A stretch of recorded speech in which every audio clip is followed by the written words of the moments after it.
to do a sample that we have on those attachments for Chef Lino. So this is the one that was submitted, but let's see, 1 second. I don't have the quote in front of me, but I'll just start from the beginning. So I already have my shopping persona set with the BKXMP up here on the left-hand side. And I'll scroll down to the showcases section where it has the forms. And I'm going to pick the hospitality form. So it gives us the instructions, just like on every form, of what you can do and what you shouldn't do. Put in next, and then I'll put in chef. So I could pull up Chef Lino. Next, and next again. So now the general information. Let me see. I don't have where's the quote at? I have so many quotes open.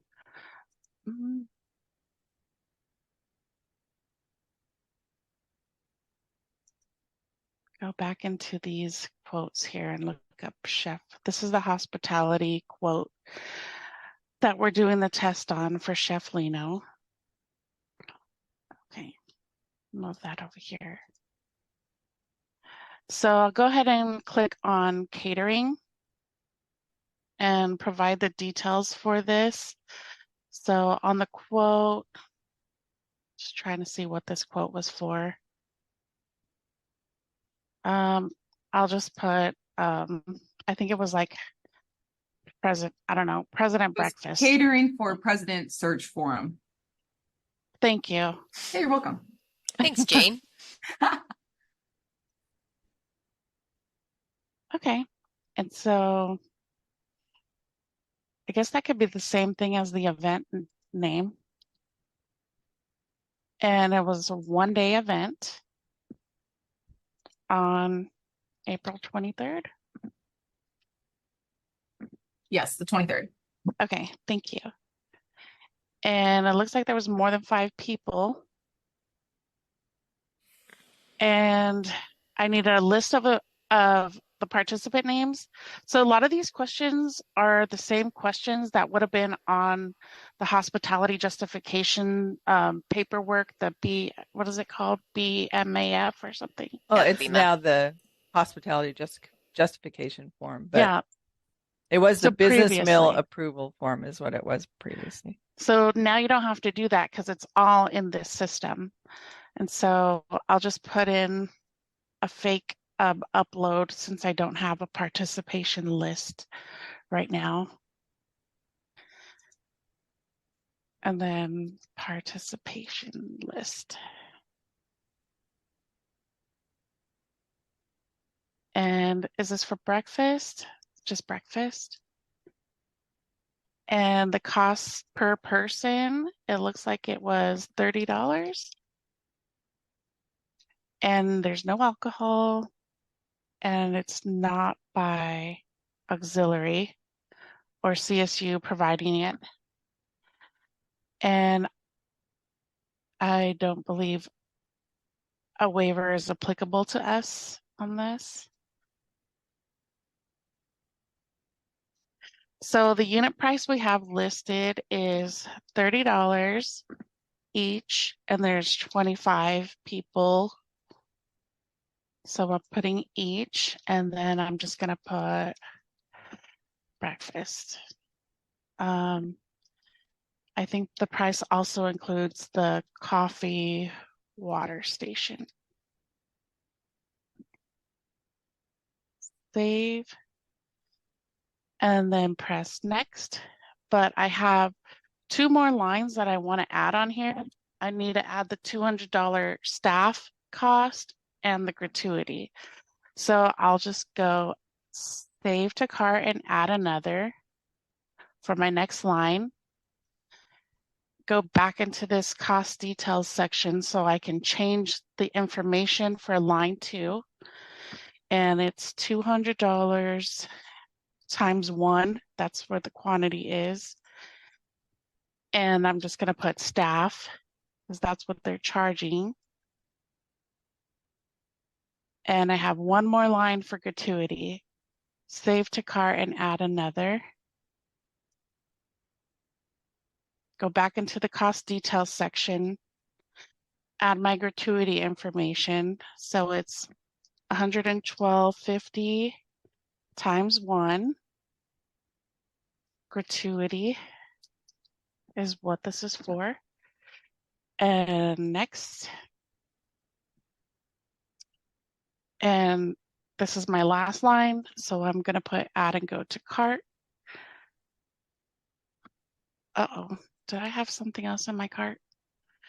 Oh, I had all these Dell hardware stuff. I gotta Shoot. delete these before I proceed.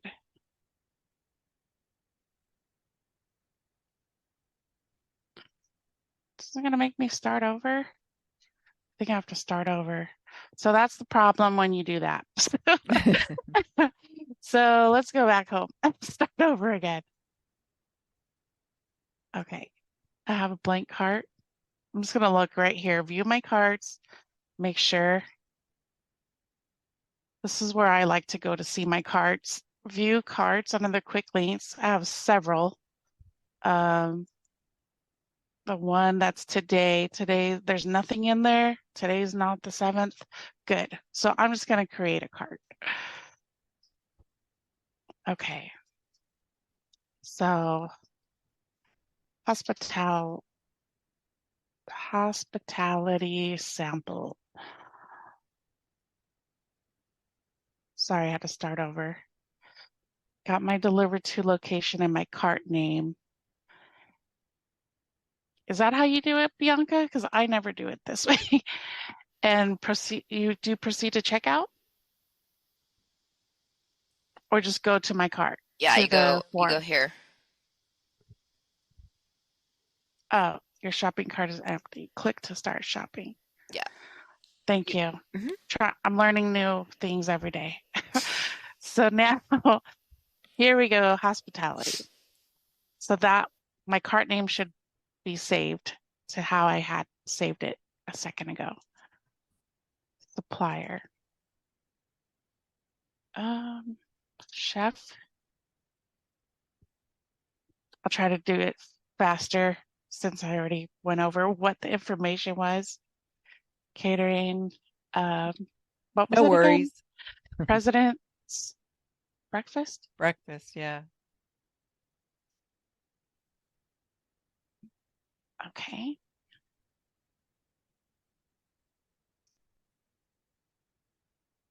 It's just a sample, so it doesn't really matter. More than 5. Participant information.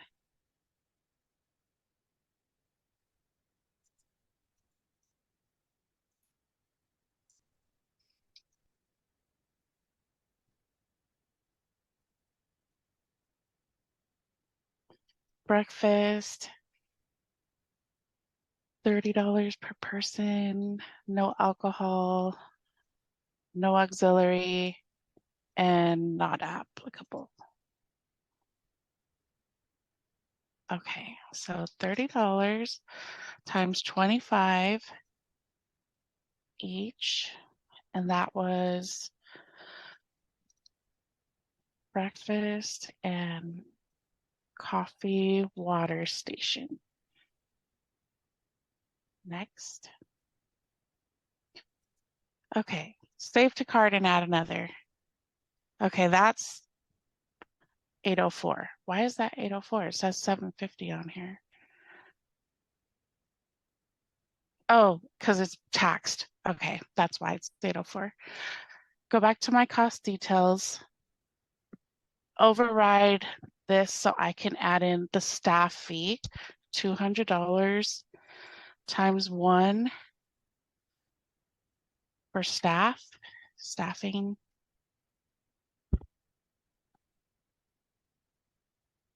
Next. Save to cart and add another for my last line of gratuity. Cost details. $112.50. Gratuity. next. Okay, that's the last one. Add and go to cart. Okay, so it's saved here. Oh, except for the deliver to location didn't save right. Because when you do your deliver to location, you have to select from what is in the system in order for your rec not to be pushed back to you after you've already submitted it. So now the system recognizes what that deliver to location is because I pulled the data out of the system. And I'm looking at this quote here, and I see that the tax is $61.88, but I don't know if that's every line. I might have to do some math to figure out if the gratuity is probably not taxed. It says $86 is taxed on here. I would think when somebody's doing this, they already have the quote in front of them, so the tax should be on there, and they could just verify that the tax amount is correct and that the total is correct. Yeah, so this is not correct because it says the tax is $61. So I took that off. It's 78. And I'm guessing probably the staffing is not taxed. Let's see. If I take that off, 61.88. Okay, that matches. That matches my quote. So I remove the taxes for those two lines. I have these all listed with the commodity code catering services. I don't believe there's another commodity code that would fit best for gratuity. I can look through these miscellaneous other, but I don't really see anything. So I'm just going to leave it as this catering services commodity code. So from here, everything else looks good. It matches my quote. I'm going to proceed to checkout. The only thing that is not matching on my quote is the quote is giving us a discount. So I'm going to put a comment in here. And I want everybody to see it because I don't know if they'll see it if I don't put it to everybody. So I'm just going to put this plus sign so I can add my comment. Please add discount of $374.38 as approved by Chef Lino, because that's what it says on the quote. And let me go ahead and put my quote here. Oh, where's my quote? So I'll just pretend this is the quote. I'm going to put the quote there and I'm going to save it. I'm not going to proceed to checkout. I'll end up deleting it so that way it doesn't go through. Or I could withdraw it, either way. So withdrawing it won't let anybody do anything else with it except copy to cart. Okay, so pretending this is the attachment of the quote, I added my note for the discount and I added a copy of the quote. So now it's showing up in this attachment section. So that's, I like to do those steps first so I don't forget. And then of course, the next steps I go to is on the summary section where I have to correct my errors. So my errors here are needing the business unit, the fund, and the debt ID. So I'm going to scroll down and I see the account code is 660-828 on line 1. Same thing on line 2 and the same thing on line 3. So I know since they're all the same, when I add in my chart field string, I could copy this chart field string to the other two lines, only because the account number is the same on the other two lines. So I'm going to go ahead and put in procurement's information. Do you know the DEP ID, Bianca? Is it D? D21150. Okay. 21150. Mhm. Oh, it didn't come up there. Let me put it in this section, the value section instead. Enter. There it is. Okay, plus sign. And the account code's already in there. I don't want to do anything else, but I could check it. It's valid. Save. Still missing the other two lines. So I'm going to go down to the chart field string and I'm going to copy it to the other two lines to save me a little bit of time. They're both, I want to do both lines. You can click here in this gray section, so it just goes to all the lines, but just in case you just want specific lines, you click down here. So I'm copying it to all the lines.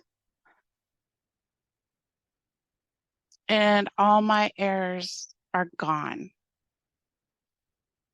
So now I'm just scrolling down to look. I don't see anything else that I need to change. I already removed the taxes for these two lines, and this one is still taxable. And that's it. If I wanted someone else, let's see, I have a DOA approval right here for Marina and Stefan, but maybe I need someone else to approve it before Marina and Stefan. I can add them on here so I have a third approver. But I don't have that in this case, so this should be good to go. And that third approver would only go after it went to Stefan and Marina, right? No, you have an option. To make So it go before? yes, so right here when you click that ad hoc approver, Oh, you can select from the drop down of when you want them, that third person, that third approver. oh, It's actually okay. not a third approver because it actually is a second approver. So this here in this DOA has both Marina and Stefan, but only one of them can approve Has it. to choose. Yeah. Yeah, they both have the ability, they both see it in their bucket of approval stuff, and one of them approves it. But I could add another, if I need two approvals, I'll just add the other person on this ad hoc approver so they could either get it after I submit it, after this validation 2, which I think validation 2 would be after, that would be way down here. So Yeah, I maybe want after it validation before. 1. Yeah, so validation 1 would be a good option. Okay, perfect. I didn't know you could do it before because I was gonna we had that issue that Yeah, we right. wanted directors to approve prior, but when we looked into it, when we thought you can only do it after the fund approver, which we didn't want. But okay, this is great. Yeah, so it would be after that validation 1, and then you just put in your comments. And the only way that they would come up as an ad hoc approver is if they already have DOA authority. Correct. So Okay. yeah, so I couldn't put in like Bianca because she's not a DOA approval authority. Yeah. Thank you. So yeah, you're welcome. And if I wanted to like have somebody else maybe look at it, I can add a comment to somebody. Oh, why isn't it letting me? Oh, okay, I can't do that till after. So there's an option right here after I submit it to select a person that you want an email to go to when I add my comment. But it won't give you that option until after you submit your rec in that comment section. And even though it's not in your workflow anymore, maybe it's like down here in DOA, you still have access to the comments section. So you can add your comment and send an email to somebody through this system instead of having to email them directly. And it's always better to put it in here instead of emailing them directly, because when they get that notification in their email, they can click on it and it'll take them straight to the comment in the requisition, so they don't have to look it up and figure out where to go. Hey, But Julie, can you show an account override? account override? Yeah, so they don't want to use Oh, okay. 660828. They want to use Sure. 0090. Okay. So, for that account override, I don't want to use this account string. I should never do anything with this box here. I have to override it by choosing the account that I want to replace this one with in this box by clicking on the magnifying glass and then typing in that account number or a description of the account. So what was the account you recommended, Tina? 660090. I think it would come up in this area. Let's see. Yeah. Yes. So it's described as other cost. So if I wanted to look it up a different way, other cost, I would type in right here. But I did it by the number, so that's in the values field. And then I have to push the plus sign for it to come into the system on this section. And I'll just validate it and press save. So now that I've chosen to override line 1's account number that was in here, the workflow changes. So now, after it goes through everything, catering review and all that, in this section, accounting review, that is now added into this workflow because accounting has to see why you put this account override, and they will determine if it's acceptable and should be this override number, or if it's not, and they suggest keeping it to the account number that's listed automatically through the commodity code. So does anyone Yeah. have any questions on that? Really quick, Julie. Yeah. Sorry, can you show once you've gotten to this point and you're comparing it to your quote or whatever, can you show how, and if you, let's say you realize you forgot to add something, can you show how Oh, to sure. go in and do that? Sure. Yeah. So let's say like, oh, I had like, Room maybe rental. my okay, room rental. So let's say, oh, I forgot the room rental.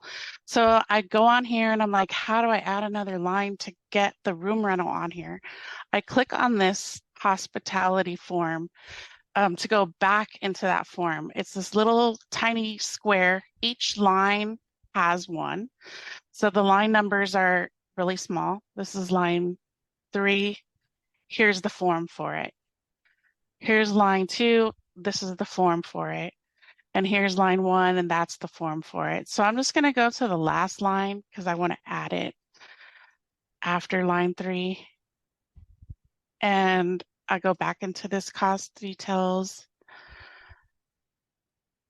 And it's actually not sure. Sometimes these like get tricky. So if I change the information now, it's going to change line 3. So I'm just going to try putting add and go to cart. And that should make me a new line. So now I have 4 lines, but I don't want it to say gratuity. So I have to go back into the form on the 4th line and edit it to what I want it to say. So now I go into this cost details section and it's $500 for the room rental. So I'm just going to put that. Save progress.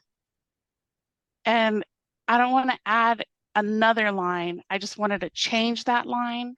So now I just go back to the cart because I just edited line 4.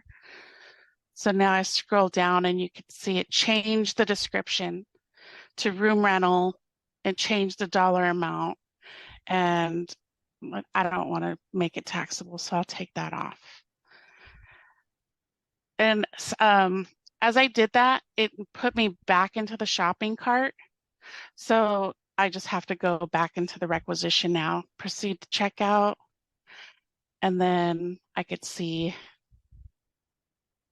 the line 4, and I just have to put in my chart field string. And I believe you can also edit your commodity code here. Yes. Since maybe I forgot to do it back in the cart section.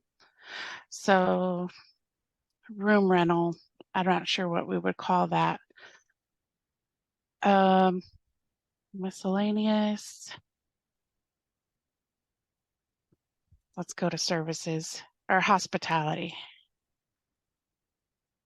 Oh, here we go. Space rental. Save that. Okay. So I changed that to hospitality. See if it changed my, yes, it changed my account code. Well, it's the same account code. Never mind. It's the same account code. I don't think it would be a different account code anyways, because they both say hospitality. So I'll go ahead and change my chart field string or add in my chart field string. And this was D21550, I think. Yes. Oh no, that's vehicle operations. 1150. Okay. 150. There it is. Okay, and I'll leave my account number. Validate, save.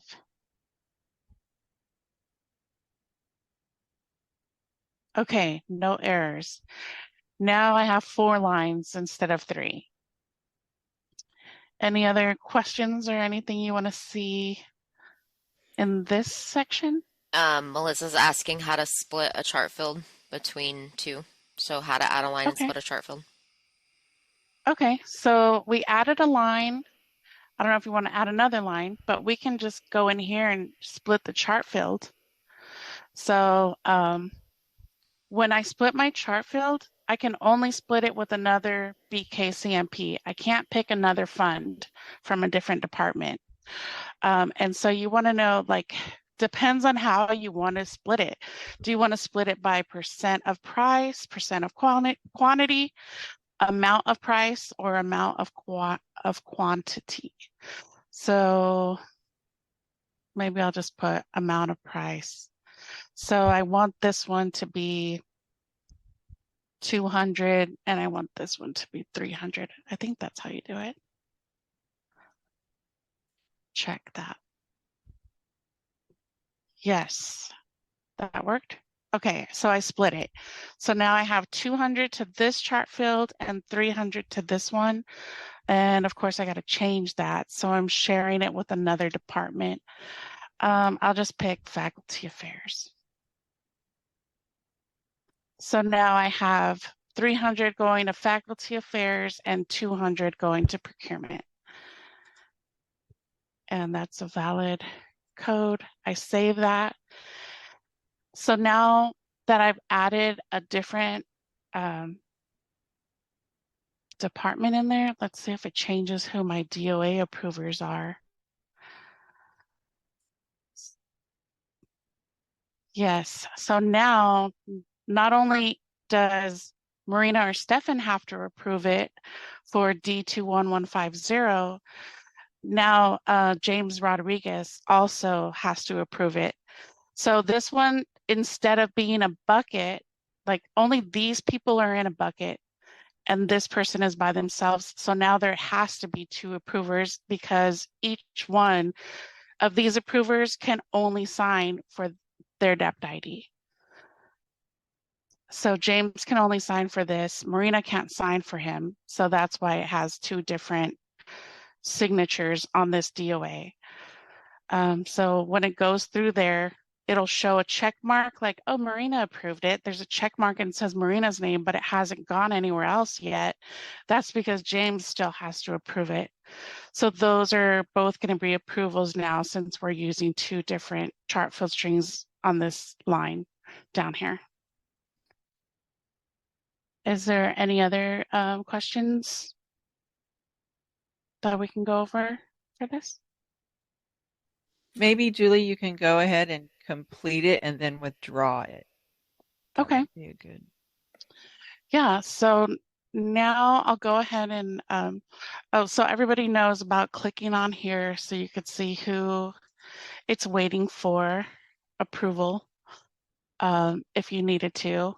And you can also see in the history tab any information that we added. I believe that comment that I added would be in here too. Let's see. Yes, here it shows when I added that comment. So you could see all the history of what was done on this. And that exists through the whole process and workflow. I'll go ahead and submit it. So I'll copy this number just in case it might be easier to find. But if you didn't have the number, you're like, oh, I forgot what number it is. I didn't write it down. So I'll just go down to my home screen, look at my requisitions, and there it is, hospitality sample, Chef Lino. So I don't want anyone to approve it. So I'm going to come back in to the requisition. And before it goes to all these people, I better withdraw it. So I'm withdrawing the entire requisition.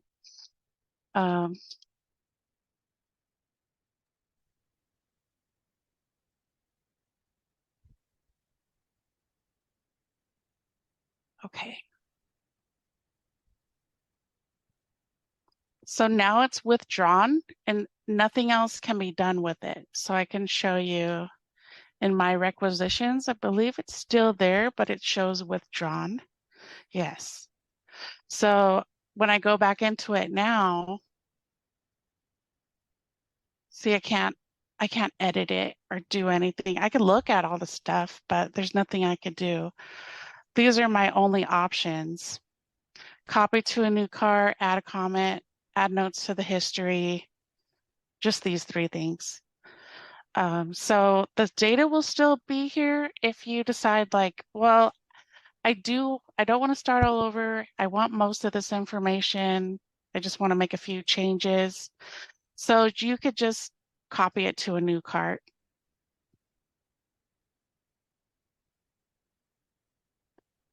And now it becomes a draft in your shopping carts again. And you could just go through and be like, oh, well, I just didn't have a room rental on this quote. So I'm going to remove that line.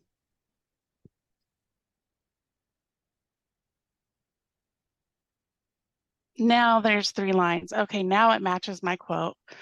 So I can submit it again. So you just do a few small details that you have to do over. So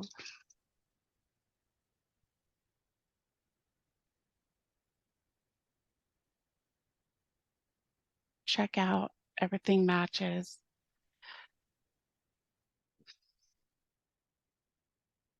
Okay, and that's pretty much it. So that's the only other thing that you might need to do if you wanted to do.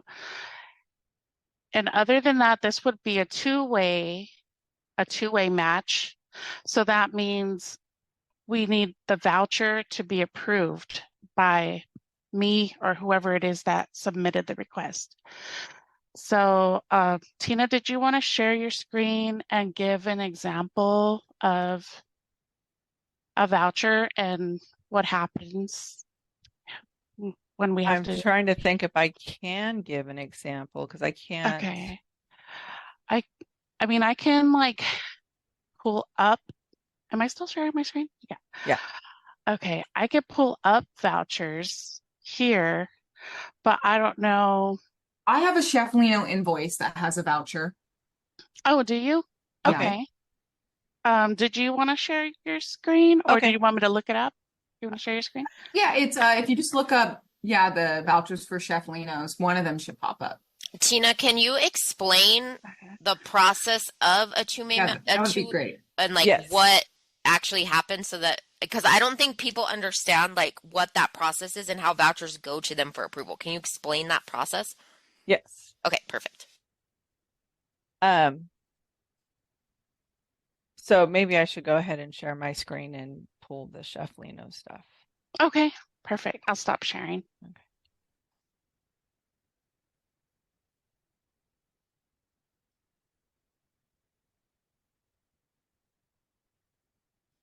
Trying to get to the right screen here.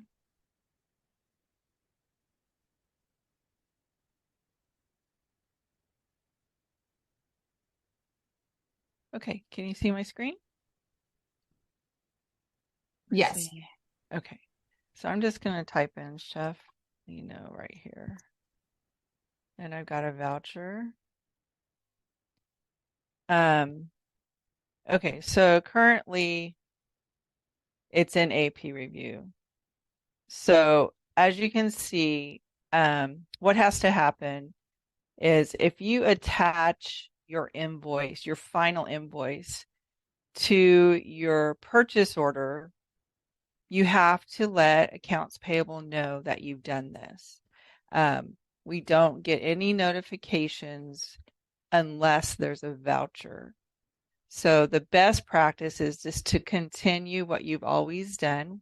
When you get your final invoice, just send it to us via the org accounts payable accounts _ payable at chub.edu to let us know that the invoice is there so that we can go in and do a process that's called flipping the PO to a voucher.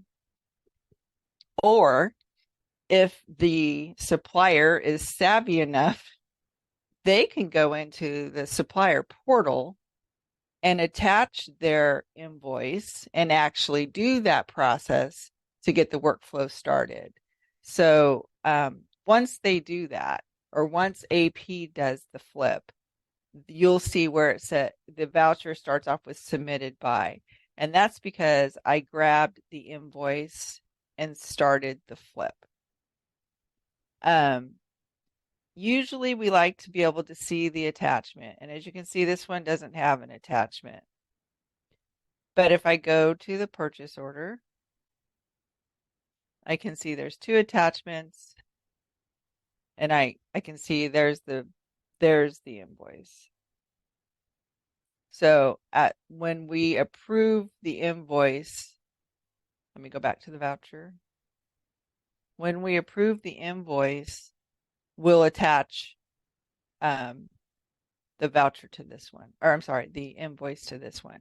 But like I said, if you just attach it, we get no information, no notification. It's just going to sit there and not process. So it's better that if you have the invoice, send it to AP. You can even attach it to your PO, send it to AP, and let us know that you have attached it, what your purchase order number is, and then we'll process from there. So on this particular one, I started the flip with the invoice I had. And then what happens is it goes through this invoice validation and then verified received. This is called a 2-way approval because this was a service that was provided. So there is no, it's not going through the receiving dock or anything. So they can't receive it.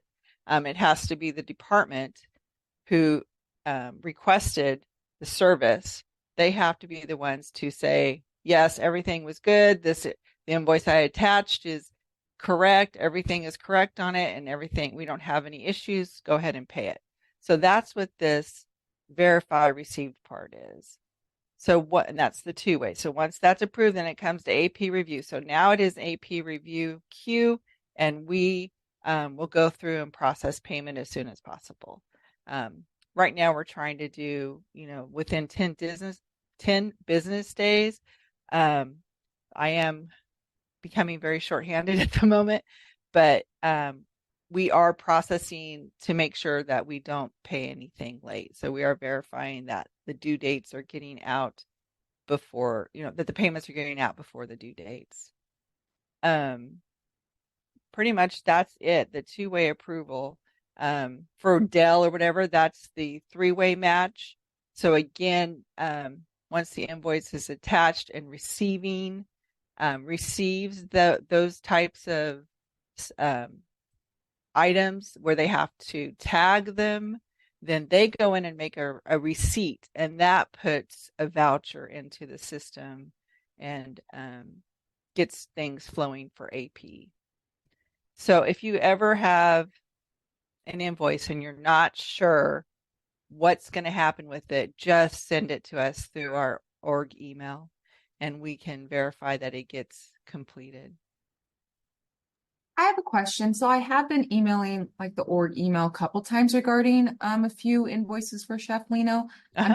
I'm just not getting much response from that. So I'm afraid that with the email box, I liked the Adobe was nice because I know you guys would only accept it once you actually were processing. I'm afraid that with all the traction, it can be easily missed, because you guys are probably getting so many emails.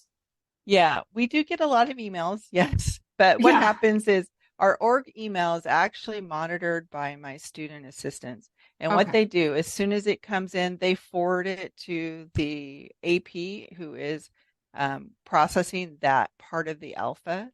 Okay. So we don't always reply received, we got it, we're going to process it.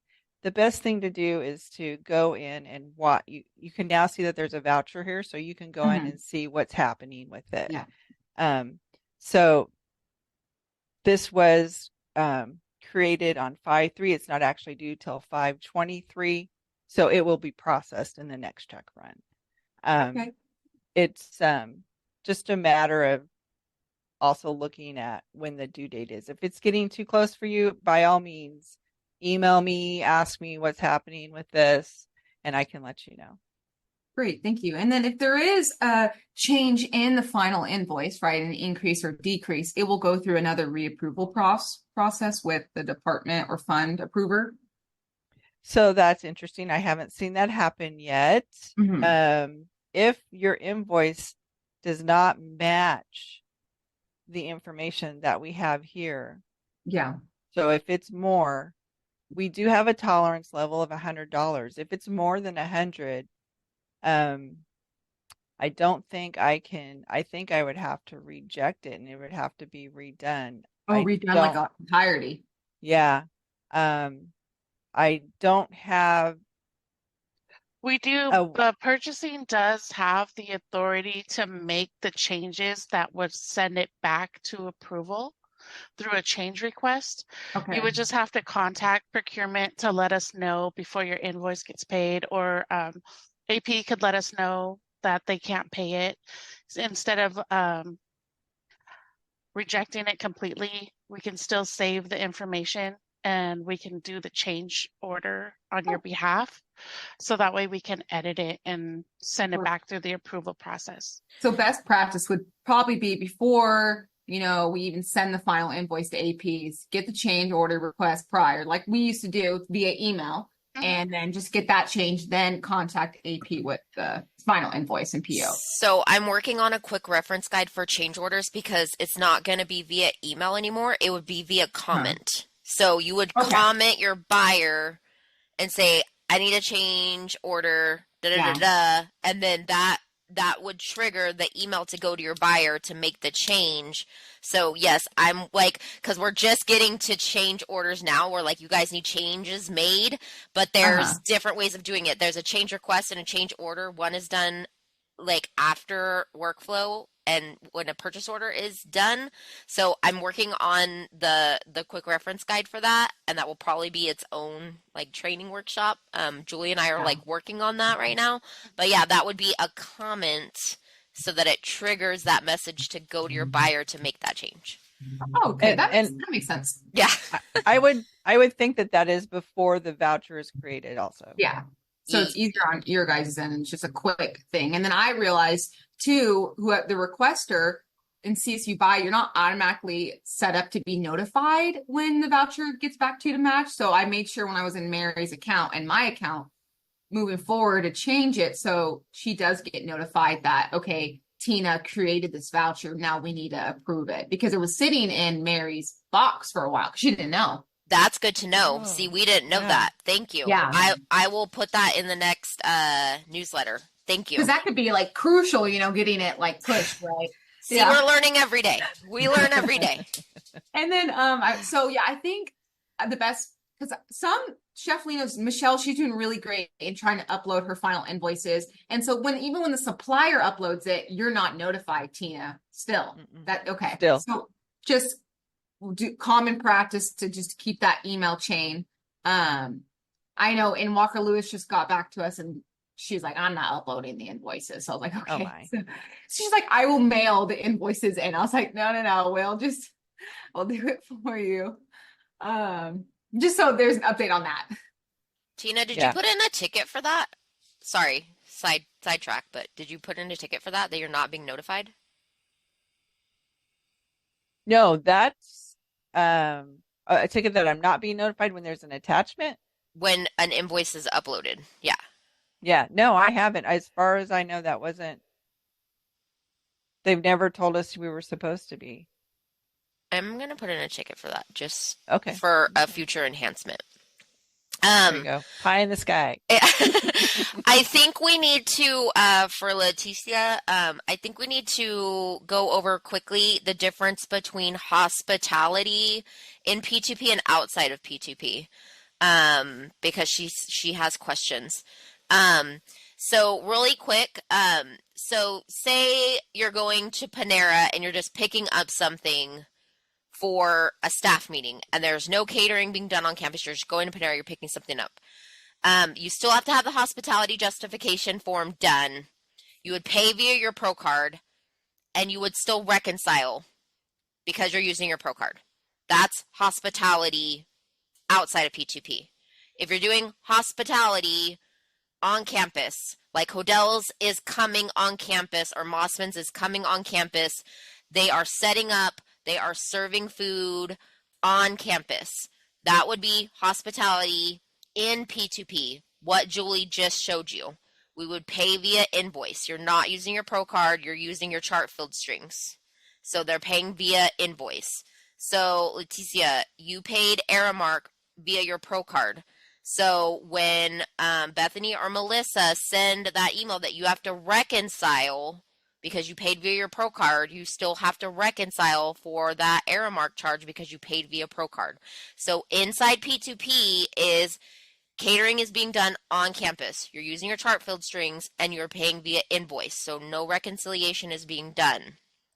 If you're paying via Pro card and nobody is coming on campus, you're reconciling. Does that make sense? So you're still getting the hospitality justification form, kind of like how we used to do the beef math. It's just being renamed, and you're paying with your Pro card, reconciling. P2P, hospitality form in P2P, paying via invoice. That's the difference.